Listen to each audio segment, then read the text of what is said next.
What up, world? Welcome on to another episode of the Ochoa, presented to you in partnership, as always, with SB Nation's bloggingtheboys.com. My name is RJ Ochoa. You know me, of course, from BTB and from right here as your humble host on the Ochoa. This is our episode for Wednesday, December 9th, 2020. We're talking live on the Blogging the Boys YouTube channel on Tuesday, December 8th, 2020. We hope you're having a wonderful day. We hope you're happy, safe, healthy, and that as much as you could, you enjoyed the latest Dallas Cowboys game of the season. The Dallas Cowboys losing on a Tuesday night, playing their first game ever on a Tuesday, losing to the Baltimore Ravens 34-17. The final score that both feels like not totally representative of the game and both equally representative of the entire game. The Ravens were no match for the Cowboys. Dallas was never really in this game.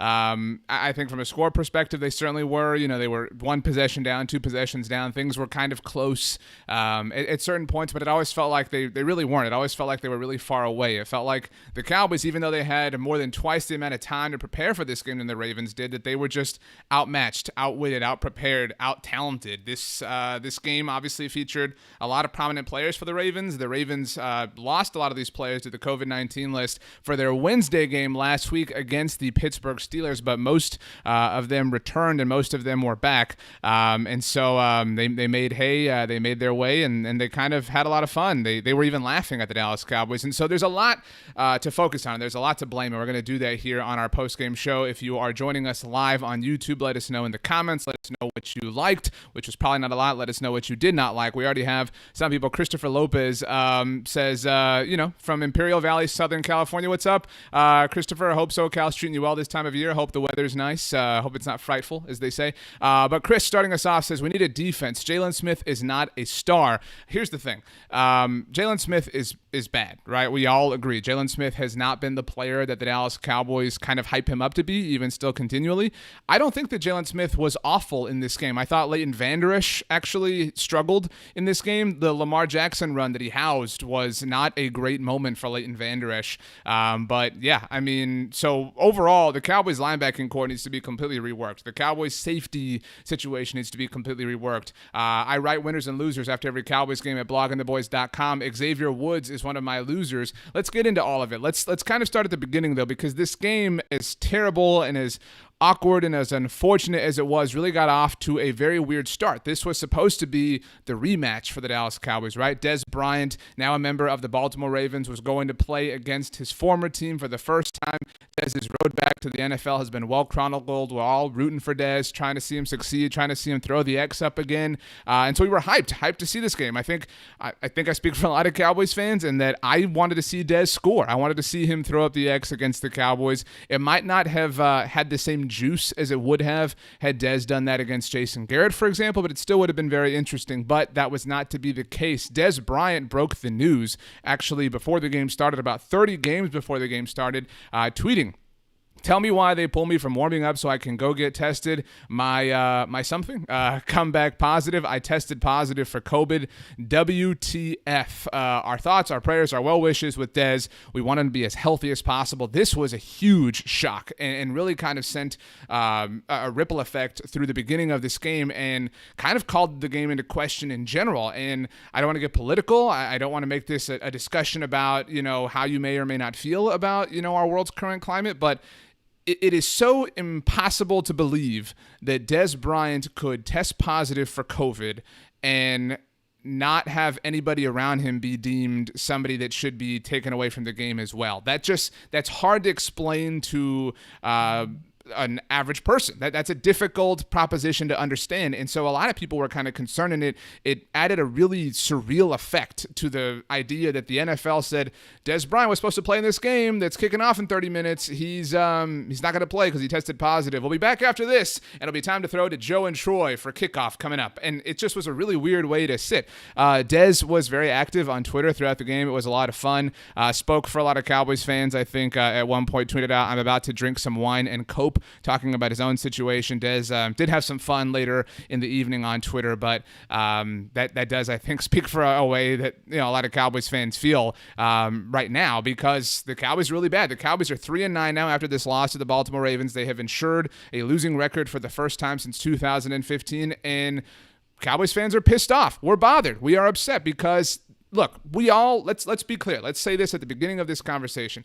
We know that this team is bad, right? We know that this team is missing Dak Prescott. We know that there are talent issues and there are health issues and there are injury issues and there are emotional issues. The Dallas Cowboys have been through a lot this season. We are all well recognizing of that fact. However, it's kind of hard to deal not only with the fact that the team is bad, but that the team is seemingly putting up very little effort. Xavier Woods kind of headlines that, I think, and a lot of people really kind of point back to Xavier's comments a few months ago about how you can't give 100% on every play. We talked about that on the Blog of the Boys podcast network. We do a podcast every 12 hours. If you didn't know, you can subscribe on all major podcast platforms because we know that news is constantly changing with regards to the Cowboys.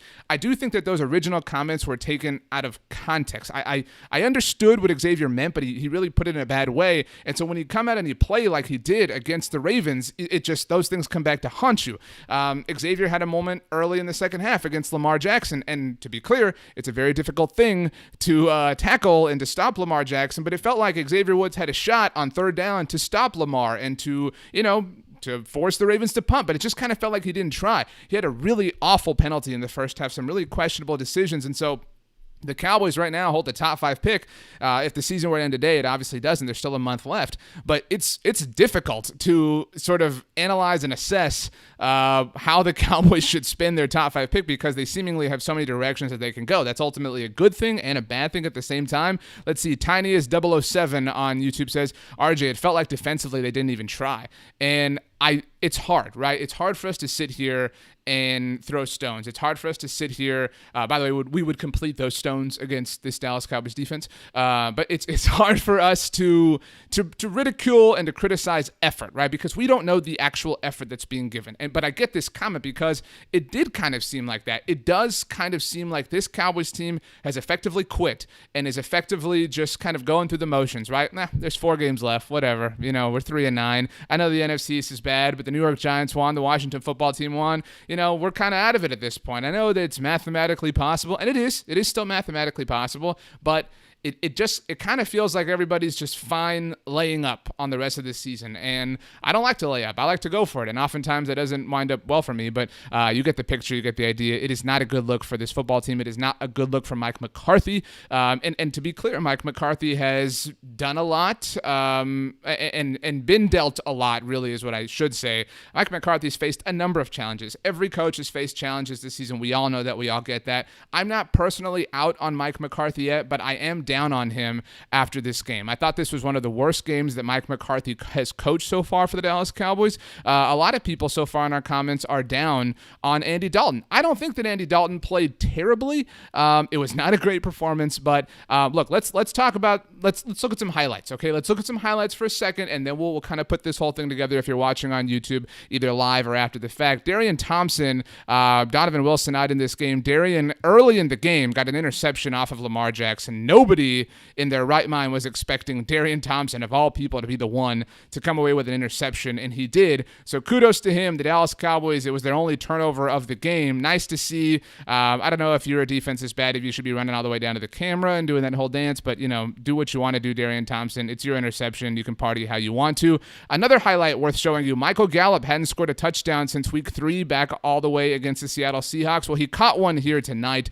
which was very impressive. Shout out to Michael Gallup. Shout out to Amari Cooper late in the game, very late in the game, actually. Amari Cooper caught a touchdown after the Cowboys could not get in with Ezekiel Elliott, who Jerry Jones has said is the best player on the Dallas Cowboys, an assertion I think he would like to have back. I want to show you this highlight because I think it's important. Justin Tucker had not missed inside of 40 yards in 70 tries. Joe Buck cursed him and finally got him to miss on try number 71, but Justin Tucker missing in this contest. And in fact, this kind of steers us into a conversation point that I want to really hit. Actually, here's the Justin Tucker thing again. 1 second here. Brett Coleman, who does a great job covering the NFL on Twitter at Brett Coleman, tweeted out, this is his tweet, Justin Tucker has said a few times that M&T Bank Stadium is the hardest place to kick in the league ever since they put in the new scoreboard. It changed the wind patterns, and now it swirls more instead of being a static directional wind. Makes it tough on kickers. I'm curious if you are with us live right now on YouTube, do you blame Greg Zuerlein or Mike McCarthy more for the brokenness that we saw on Tuesday night, because I blame Mike McCarthy, and this is where I really have a bone to pick with him. I mentioned I do winners and losers every week after every Cowboys game at bloggingtheboys.com, and Mike McCarthy is my ultimate loser. Greg Zuerlein's a loser because, I mean, if you miss 3 field goals, you're going to be on the losers list no matter what. But as mentioned, it is obviously difficult to make field goals, even for the great Justin Tucker at M&T Bank Stadium. And when the Cowboys were down by 14 points at the beginning of the fourth quarter, down by 14 points, Mike McCarthy elects to try to kick a field goal. Okay, now, even if you make this field goal, you go from it being a 2-possession game to a 2-possession game. Even in the best possible result world, your 2-possession situation is still a 2-possession situation. I realized it was a long fourth down. I realized the Cowboys offense had not been moving the ball. But you know what? I realized that this particular stadium is difficult to kick in. It is so difficult to kick in that Greg Zuerlein had already missed twice on the night. Justin Tucker had already missed once on the night. And so to that point, I think that there's 2 possibilities here. This was either a move of extreme cowardice by Mike McCarthy and his staff to try to kick this field goal, right? Like, oh man, what are we going to do? We can't score. Let's kick a field goal. Or this was a code red, right? Time to tank. Time to tank, like a lot of people thought Greg Williams did. I don't agree with that. But it was either that or it was either that, really is the point here. And so I put that on Mike McCarthy. There were a lot of poor decisions in this game. The Cowboys went for it on fourth down. Ultimately, it was a better decision from a play calling standpoint than we saw last week against Washington, but there was a lot of brokenness in this game. A lot of you are criticizing Mike Nolan in our YouTube comments, and who's disagreeing with that? Mike Nolan is a huge problem right now, and Mike McCarthy has caped for Mike Nolan week after week after week after week, even amidst the, Cholula or hot sauce or whatever he got in his eye. I mean, Mike Nolan, this defense was atrocious, and it's different when teams play on national television and the whole world gets to watch them and gets to roast them and gets to kind of experience it together on Twitter, etc. And that's kind of what this game was. This was like the world's trouncing of the Dallas Cowboys and trouncing of Mike Nolan's defense. Let's look at the total yards in this game, because it was a really impressive performance statistically for the Baltimore Ravens. 401 total yards. Look at the Cowboys, 388 total yards. Not a massive difference, only 13 yards of a difference, okay? 7.4 yards per play for the Ravens to the 5 yards per play for the Cowboys. 1 turnover for each team. As mentioned, the Ravens didn't even touch the ball for that long in this game, yet they dominated the Cowboys. They dominated them because while they ran the ball so much, they ran the ball for 1 billion yards against Dallas. Every run was huge. I mean, again, Jalen Smith, not great in this game. Leighton Vander Esch, not great in this game. Xavier Woods, not great in this game. I thought that Jordan Lewis played really well. I thought that Noah Brown played really well on the offensive side of the ball. But overall, this defense looks like a group that has just absolutely checked out on the season. Let's see here. PSN I Cranby says, Nolan must be the first fire this offseason. It's never fun to talk about people losing their jobs and people getting fired. And we all are talking about the Dallas Cowboys because we all want to see them succeed, right? We all want to see the Cowboys do well, and we realize that things are not the way that they should be, not the way that they could be, and it is difficult to find even a remote reason to defend Mike Nolan as the defensive coordinator of the Dallas Cowboys at this point. They have gotten just roasted. They have gotten embarrassed. They are the get-right game for every team. I mean, Cleveland ran all over this team. Look at what Washington did to this team twice. I mean, this is a team that offensive coordinators are super pumped to go up against. I tweeted this out in the middle of the game. If you are looking for an offensive coordinator to go against the Dallas Cowboys, like a forever offensive coordinator, like, you know, when you were a kid and you played football in the backyard and you were like, this is our forever quarterback, Gandalf needs to be the forever offensive coordinator against the Dallas Cowboys, because you shall not pass. You don't ever have to pass against the Dallas Cowboys. I know that Lamar Jackson threw an incredible touchdown to Hollywood Brown. Doesn't matter. This was a domination of the Ravens on the ground against the Dallas Cowboys, and the saddest part about it is that it was extremely predictable. We all saw this coming. And think about this for a second. I'm not trying to say that the Dallas Cowboys should have won this game. They were 8-point underdogs, depending on where you look, but that was kind of the average spread. That made sense, right? I mean, the Cowboys are a really bad team. They had won 3 games coming into this. The Ravens, while they have struggled, are believed to be a team that has elite potential, can get back in the mix. And guess what? For the next couple of days, the Ravens play on Monday Night Football next week. We're going to have to hear all about how the Ravens are back in the mix, how Lamar Jackson is back, and he might very well be. But the Cowboys are the team that boosts your profile, and that certainly happened here for Baltimore. But the Cowboys had twice as much time to rest and prepare for this game as Baltimore did. Now, I realize the Cowboys are dealing with a lot, but look at what we saw on Monday night. The Washington football team in a very similar situation because Washington and Dallas played on Thanksgiving and Pittsburgh and Baltimore played each other last Wednesday. So Washington had basically the same amount of time to prepare for a road trip, just like the Cowboys did against the Pittsburgh Steelers, the lone undefeated team in the NFL. And what did they do? They went in there, they got that dub, respect. And a lot of people are giving Ron Rivera a lot of credit, and they should be. And again, I'm not totally out on Mike McCarthy, but I am inching closer at least to the very bit of the middle. And so it is difficult to defend Mike McCarthy. It is. I mean, let's put it this way. There's a lot of criticism for Mike Nolan, certainly in our YouTube comments as well. SVT Snake 1999, let's party like it's 99, says defending Nolan is absurd. I guarantee you we're going to hear Mike McCarthy defend Mike Nolan this week. I guarantee you we're going to hear Jerry Jones defend Mike Nolan this week on the radio, and that's just the way the Cowboys are, right? And that's what makes it so frustrating. I mentioned Jerry Jones's comment about Ezekiel Elliott earlier in the show about how he believes Ezekiel Elliott to be the best player on the team. Those types of comments only make the situation worse, right? Like, we all see Zeke struggling. And I know what happened there at the end of the goal line was not entirely Zeke's fault. I know that. But my point in tweeting about that and talking about that is that Jerry puts this magnifying glass with like the sun, like Sid in Toy Story, you know what I'm talking about, with the toys, the evilness of him.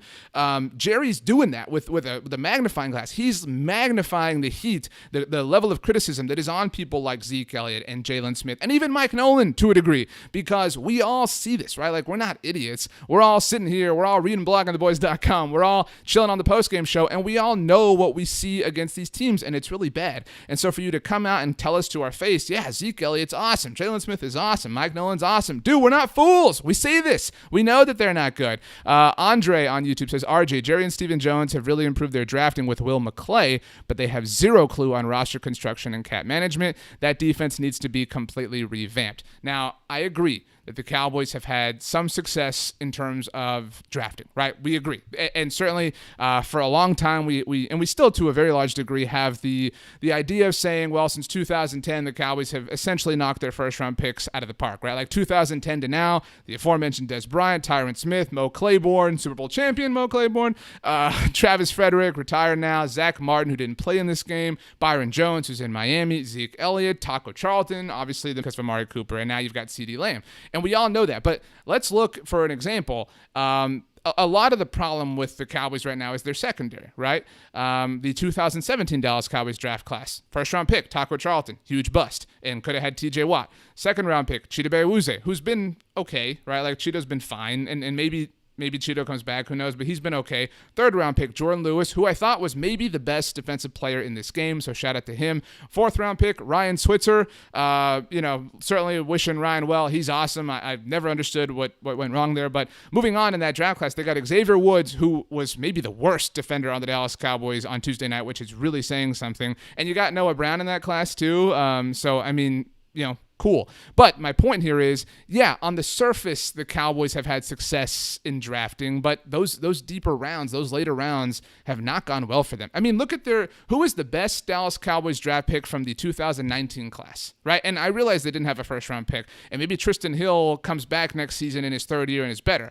But right now, it is possible that the best rookie obtained from 2019 is Brandon Knight, who was undrafted. And the second best player is Tony Pollard? I mean, if you're, this is the NFL in 2020. If your best pick was a running back, unless it's Alvin Kamara or something, you're not really hitting. And so while I agree that the draft process has improved, I certainly agree that the roster construction, the Cowboys have been so tight when it comes to free agents. The Cowboys have had no level of foresight as we've seen played out with long-term contracts. They lost their contract negotiations with Zeke Elliott. They lost with DeMarcus Lawrence. They let Byron Jones walk. They literally let Amari Cooper hit free agency. Now that worked out, and they have yet to negotiate a long-term deal with Dak Prescott. By the way, we are having this conversation on the day that the Philadelphia Eagles benched Carson Wentz. But yeah, I mean, there's a lot wrong with this front office management. And there's a lot of people who say this all the time, right? Like, it's a GM issue, and that's a fair take to have. And it's a fair thing to say.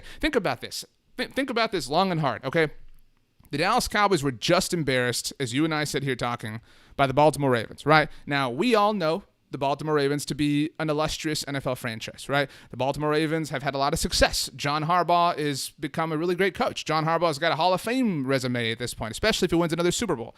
The Baltimore Ravens have won 2 Super Bowls as a franchise. They've been to multiple AFC championship games, right? The Baltimore Ravens have had an inordinate amount of success as an NFL franchise. We all agree with that. Do you realize that the last time that the Cowboys even appeared in an NFC championship game happened before the Baltimore Ravens existed? Okay, so think about that for a long second, all right? The entire history and success, rise and fall of multiple variations of the Baltimore Ravens franchise has come completely in the time following any even appearance of the Dallas Cowboys in the penultimate game of the season. That is a flabbergasting sort of fact, but it's where we are. And I'm not trying to be the guy that just lives in history. Oh man, it's been so long since the Cowboys won, but we are upset and we are frustrated. And, this season has some legitimate, call them excuses. The season has some legitimate excuses. You lose your franchise quarterback and things are going to be rough for you. But you look at other situations and other teams have found ways to prosper, and that leads to questions. That leads to conversations. That leads to confusion.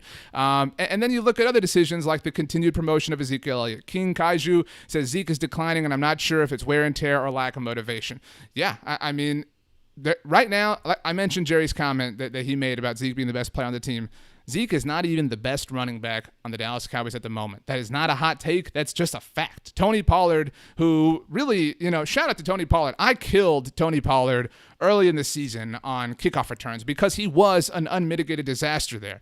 But Tony Pollard has kind of turned it around. He fell down on one of them against the Ravens. But Tony Pollard is by far the most explosive running back on the team. Brian on YouTube says, RJ, what's the deal with Zeke? He was better tonight, but still doesn't look like the vintage Zeke. I know the O-line is devastated, but Pollard looks a lot more explosive. Is it time for him? Thank you for agreeing, Brian. Now, here's the thing.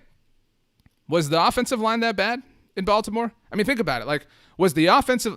I mentioned winners and losers. I had the offensive line as a winner for the Cowboys. I thought the offensive line played very well, all things considered. I mean, think about the fact that this offensive line was missing Zach Martin, who the Cowboys placed on injured reserve on Monday. And the last time the Cowboys were without Zach Martin was when they went to Washington, and they were so bad that Andy Dalton got run over and had a concussion. And so I thought that all things considered, the Cowboys' offensive line held up. I mean, I'm going off the top of my head at this point, but Andy Dalton was sacked, once? Right? One, and that was kind of Andy's fault. And that's why I think Andy played okay. I think that overall things are just, it's hard. It's not quite square peg and a round hole, but it's finicky and it's frustrating and it's awkward and it's just trying to ram stuff. And that's just not happening. Nothing is fluid. Nothing is smooth for the Cowboys. And that's a huge part of why they're having so many problems, not just on offense, not just on defense, not just on special teams, which are still a continued disaster, but overall, the overall functions of their teams. Now, Andre says, RJ, I don't think Jerry Jones has a chance of winning another Super Bowl in his lifetime. The wins were all Jimmy Johnson. Another, kind of thing that people love to say. It's hard. And, people look at the New England Patriots, right, and their run that they had, and who knows if it does end this season, but people say, oh, the Patriots got to play the Dolphins and, the Bills and the Jets when they were really bad and were really terrible. But, I mean, this is a chance. The NFC East has not just been bad this year. I know the Eagles won the Super Bowl 3 years ago, but generally the NFC East has been there for the taking, and the Cowboys have managed to take it, right? They took it in 2014, 16, and 18, and, that was kind of it, right? That's the end of the road, shout out to Boys to Men, that the Cowboys have kind of managed to take. And speaking of the NFC East, I don't know that it is really going to work out for the Cowboys. I know that some of you may have been holding out hope. Some of you weren't quite ready. See, I'm not quite ready. It's difficult. It's difficult to talk about the Cowboys being 3-9, but weren't quite ready to abandon hopes of winning the NFC East and commit yourselves to Team Tank. Let's take a look at the remaining schedules in the NFC East. The Dallas Cowboys, now 3-9, have... it depends how you look at things, right? I think the Cowboys win on Sunday, right? As we're talking here now, very late Tuesday night, depending on when you're listening to this or watching this, but we're talking live late Tuesday night. The Cowboys will be in Cincinnati on Sunday to take on the Ryan Finley-led Bengals. That's still, I know, a question mark, but they'll probably win that game because as bad as the Cowboys are, the Bengals are worse. Now, if you are truly Team Tank, the Cowboys have to find a spectacular way to lose this because this game against the Bengals, whoever wins or loses, this is going to be the difference between picking 3rd overall and 4th overall. So if you are Team Tank, you are really looking for a way to mess this thing up if you were the Dallas Cowboys. But after that, next week, the Cowboys will host the San Francisco 49ers on Sunday Night Football. So if you thought the national dragging of the Cowboys was over, think again. After that, the Cowboys will host the Philadelphia Eagles, which, as mentioned, is now a different game because of the Jalen Hurts factor. So it's hard to expect the Eagles to be the same disaster they've been under Carson Wentz. And finally, in Week 17, the Cowboys will visit Jason Garrett's New York Giants and probably lose that game. So I think the Cowboys win maybe 4 games, right? Maybe 5. I mean, again, it's possible, but let's look at this. And the Jalen Hurts factor is very real, but the Eagles this week, they've got the New Orleans Saints. After that, the Arizona Cardinals. And the Cardinals are appearing to be a bit more of a fraudulent team than any of us expected. I mean, they're a crazy DeAndre Hopkins catch away from having lost 5 games in a row, so you never know. We'll get back to the Cardinals in a second, but then the Eagles are in Dallas, and then the Eagles finish up at home against the Washington football team. We all think that they will lose that game. It's possible the Eagles don't win another game. That is a possible truth, and they might end up picking higher than the Cowboys. The Giants, this week, they have those Cardinals at home after beating the Seattle Seahawks on the road. I don't think you can count the Giants out of that game, which is crazy to say. So you've got the Giants playing the Cardinals, then the Browns. They'll probably lose that game. Then they play the Ravens, who the Cowboys just got destroyed by. Then they play the Cowboys. So you're talking about the Giants, who are already at 5 wins, probably getting to 7, right? I think that that's doable. And then the Washington football team, also sitting on 5 wins. They've got the San Francisco 49ers this week, and it's possible the Cowboys get Jimmy Garoppolo and George Kittle back, which would not be fun unless you are Team Tank. But for now, the Washington football team will get the 49ers without them. That is maybe a win.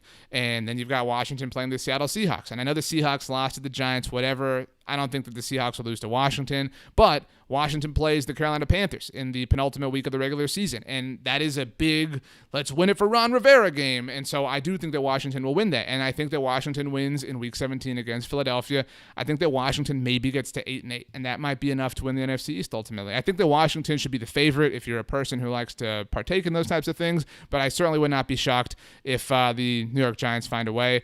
Christopher says it's another lost season. It sucks. Yeah, that does suck, but this season was lost way back when Dak Prescott hurt his ankle, all right? This season didn't become lost because the Andy Dalton-led Cowboys couldn't get it done, or the Ben DiNucci-led Cowboys, or the Garrett Gilbert-led Cowboys. No, this season was lost when Dak Prescott got hurt. And you think about the mountain of injuries that the Cowboys have had to deal with, it is insane. It is really ridiculous. The Cowboys lost Gerald McCoy before the season ever began, all right? They lost Blake Jarwin before their first game was over. They lost Tyron Smith. They lost Lyle Collins. They lost Leighton Vander Esch for a stretch. They lost Chidobe Awuzie for a stretch. They're playing without their best cornerback right now in Trayvon Diggs. They lost Dak Prescott. They've lost Zach Martin. The best center, obviously, Travis Frederick, retired before the season ever began. I mean, Connor Williams is the point of stability on the offensive line, which is a crazy place to live here in 2020, yet somehow, some way, here is where we are. It's frustrating. I get it. It is really frustrating. Tiny says, I'm now Team Tank, but yeah, how do they tank the Bengals or Jets, are so bad? I agree. Look, let's see. Andre says, RJ, how can the Cowboys invest in fixing defense when they still have to pay the quarterback? Look, there's a lot of the salary cap isn't real talk, and that is it's a fair point that the salary cap is not this impending doom that a lot of people make it out to be. And the Philadelphia Eagles are going to be up against it when it comes to the salary cap and their situation, but it is possible for the Cowboys to pay Dak Prescott and find defensive talent, right? I mean, and I think that we think, and I want to speak for you here, but I think that we think that the Cowboys have things to work with on defense. I'm not saying they have a roster full of Pro Bowlers, right? But think about next season's defense on a superficial level. You've got Tristan Hill back. We all thought he was playing very well before he got hurt for the season in the same game that Dak Prescott did, right? Okay, cool. You've got DeMarcus Lawrence. Do not be one of the people that's like DeMarcus Lawrence sucks, whatever. No, Tank Lawrence is awesome. You don't have a problem there. So you've got Tank Lawrence. You've got Tristan Hill. You've got Randy Gregory. I mean, you've got Aldon Smith if he comes back. I mean, so I'm not too – you've got Neville Gallimore in his second year. So defensive line, I'm not super worried about. The Cowboys will probably say goodbye to Tyrone Crawford. But overall, not too bad, right? You've got Leighton Vander Esch. You've got a legitimate piece to work with who has had his fair share of troubles, but you've got a legitimate piece to work with still on his rookie contract. Jalen Smith is a tough situation, right? But maybe Francis Bernard does something special, right? But the point being, you have a legitimate piece there. You've got seemingly a star cornerback in the making in Trayvon Diggs, right? you really don't have anything else in the secondary. Secondary is awful, right? There's a lot wrong with the state of the secondary. So how do you fix it? Well, if you end up with the 4th overall pick, you call the Chicago Bears or the Detroit Lions or somebody, say, hey, come get your quarterback right now and give me a lot of picks, because that's how you fix it. It's going to be more than just, the 4th overall pick, the 5th overall pick, whatever. The Cowboys need a lot of help, and they need, to your point about having to pay Dak Prescott, they need a lot of younger, cheaper rookie contract help, because, that's the dream, right? Dizzle, the God, says we got to tank and trade down maybe more than once. I agree. Trade down. This is going to be a fascinating year when it comes to the NFL draft, because of the fact that so many players have opted out. So many players obviously opting out as the season continues to go along. The great Dane Brugler last week mocked Caleb Farley to the Cowboys, obviously opted out. So it's hard to know, right? And it's hard to know what teams are going to value what, because of the incredible uniqueness of this college football season and really of this year in many ways. And so, but to answer the question, that's how you fix this defense. You trade down, you have a great draft class, and I think that we all think, again, that the Cowboys did have a great draft class in 2020. They just faced a firestorm from hell. I mean, right? Like, that's the problem here. And I think, this is a bold take, a bit of a bold take, so excuse me, but the Dak Prescott-led Cowboys, like if you just put Dak Prescott on the Cowboys on Tuesday night in Baltimore instead of Andy Dalton, I think they win that game. I really do. I think that Baltimore played down to the Cowboys a bit. I think that, obviously Baltimore still would have scored a lot, but I think that the Cowboys would have scored a lot. I mean, I think that the Dak-led Cowboys at least split the series with Washington. I think the Dak-led Cowboys beat Philadelphia in Philly when Ben DiNucci played, right? I think that, the Dak-led Cowboys, I don't know. You can go a number of ways here, and my point is, I think the Dak-led Cowboys are maybe smashing some offensive records, partly because of the defense and how bad they are, but I think that they are at least in first place in the NFC East. And so to answer that question in a long way, if you have that piece, you're fine. Right? Like, if you look at the Seattle Seahawks as an example, and I'm not saying that the current Seattle Seahawks are the bright and shining example of who you want to be as an NFL team, but if Russell Wilson is on, they've got a shot, right? Like, we all agree, right? If Russell Wilson is playing at an MVP level, the Seahawks have a chance. And I know, Dak Prescott's not Russell Wilson, whatever, but Dak Prescott is a very good, very elite franchise quarterback. And so when he's on, you've always got a shot. We've seen that, right? We've seen that a number of times. And so if you can bring that piece in, you can figure a lot of other things out, or a lot of other things will figure themselves out, I should say. And so that's why getting Dak back is such a high priority. And, it is what it is. Let's see here. Aldon Smith has looked brutal after week 4 or 5, PSNI Cranby says. Yeah, I mean, Aldon Smith is, again, still the fact that Aldon Smith is what he is still pretty incredible. Like, individually, his own story, and we're all rooting for Aldon's story. But yeah, I mean, the pace he was on was never going to keep up. And what's interesting about that is there was the talk and there was the discussion, right, around the trade deadline that the Seattle Seahawks or whoever it was had called about Aldon Smith, and the Cowboys said no. Well, why would you say no? If your season is so bad and you are going to need a lot of cheap young talent and you're seemingly ready and well-equipped to trade away guys like you were Everson Griffin, I mean, why not pull the trigger there? And why hold on to Aldon Smith if that's the case? And so whoever was interested, I know Mike Garafolo reported that there was a team interested in Aldon Smith. Why not, why not find a way to just stock up and pile up draft picks? And the Cowboys will get a comp pick for Byron Jones, and that'll be awesome. But overall, the Cowboys need a lot of people, and so you've got to get rid of some of these guys, and that was the moment, because it wasn't predictable, but it made sense that Aldon was going to regress because that pace was just simply unsustainable. So it is what it is. But the Cowboys lost tonight. If you joined us late and somehow didn't know, 34-17, the final score against the Baltimore Ravens. Hard to find anything to be optimistic about. I do think that the fact that the offensive line played well is a point of confidence and a point of optimism and a point of, honestly, forward thinking, because, the Tyron Smith, Lyle Collins situations are going to be ones that are going to obviously play a big role in 2021 and beyond, and you're going to need tackle depth. And so the fact that you're getting all of that, and the fact that you're getting all these important snaps and these, points of experience. I think that can really help. So I think the fact that the offensive line has played well is a great thing. I think CeeDee Lamb got a lot of action in this game, and I think he's obviously going to be a very important piece of the Cowboys team moving forward, so that's a great thing to see. I thought all three of the Cowboys' alpha wide receivers played really well against Baltimore. Amari Cooper played well. Michael Gallup played well. They both had touchdowns. CeeDee played well. CeeDee almost had that Hail Mary touchdown at the end of the first half. By the way, this was such a poorly officiated game, and I don't want to be the guy that's like blaming the officials and the officials had it out for the Cowboys and everybody hates the Cowboys. That's not my take at all. But this was a very, very, very poorly officiated game, and I think we saw that play itself out in a lot of instances in a lot of different moments. But if you are Team Tank, the Cowboys lost, and they're now 3-9. They secured a losing record, again, for the first time since 2015. They have only, I mentioned the sort of brief history of the Baltimore Ravens. The Cowboys have only defeated the Baltimore Ravens once, one time. One single time the Cowboys have beaten the Ravens. It was 4 years ago.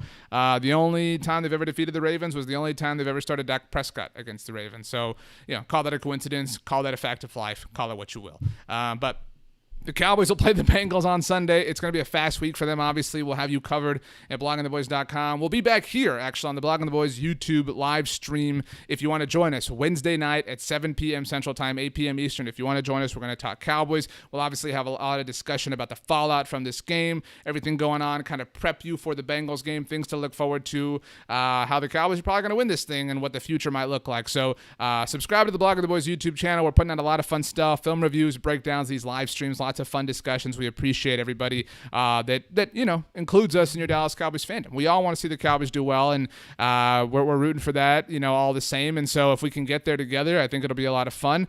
Make sure to subscribe to the Blogging the Boys podcast network. Again, available on all major podcast platforms. Leave a rating, write a review. We put out an episode, like I said, every 12 hours. Later on Wednesday, because it is Wednesday, time stands still these days. You will have a new episode of Talking the Star, breaking down what we saw in Baltimore on a deeper level with Connor Livesey, Dalton Miller, and Cole Patterson. So get ready for that. For now, look, I know the Cowboys lost, and I know that sucks. All right, we're all mad, we're all upset, and we're all pissed off. But one of the coolest things about the day and age that we live in is that we can all enjoy all of this together. That is a really cool thing, and I promise you, I know this sounds ridiculous, but I promise you there will come a day in the offseason, like the middle of May, where we will say, man, what I wouldn't give to complain about Dallas Cowboys football right now. Like, other sports are cool and they're awesome, but nothing is like the NFL. Nothing is like the Dallas Cowboys. So I cherish these moments. It's frustrating right now, don't get me wrong, but it is a lot of fun, and I appreciate everybody that makes us part of the ride.